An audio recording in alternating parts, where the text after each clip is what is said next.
Ромб кыргыз дүйнө таанымында адамдын, акыл эстин символу катары кабылданат. Айкөл Манастын эң тамгасынын борборунда дал ушул ромб турат. Асман менен жериңдин тирөөсүнөн бүткөндөй, түндүк менен түштүктүн түнөгүнөн бүткөндөй, чыгыш менен батыштын чырагынан бүткөндөй деп Манас сүрөттөлгөндөй эң белгинин борборундагы ромбтун өзү Манас катары кабылданат. Кыргыздын салттуу турак жайы Боз үйдүн керегесинде да ромбтун элеси бар. Ал адамды түшүндүрөт.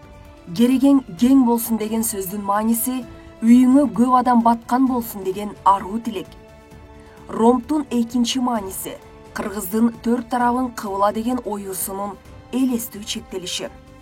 Төрт тарабын кыбыла, кай тарап болбосун, түндүк, түштүк, чыгыш, батыш тарапка жол ачык, эч кандай тоскоолдук жок дегенди түшүндүрөт. Ромб бул адамдын, акыл эстин, эркиндиктин символу. Көк түс Ата журт партиясынын түсү, империалдык күчтүн символу.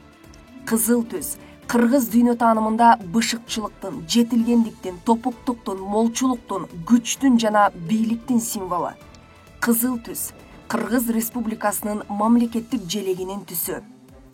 Демек, Байыртан баатырдыгы, кеңпейил жана кечиримдүүлүгү, айкөл жана достукка бекемдиги менен улуу каганатты куруп, атагы алыскы журттарга даңаза болгон кыргыз эли сөз дүйнөсүнөн эле мунара тургузуп тим болбостон, турмуштук тажрыйбасын кийинки муунга мураска калтыруу ниетинде оюм чийимдерге да философиялык ойду туюнтуп, колдоочу жана коргоочу күч катары бизге жеткирген.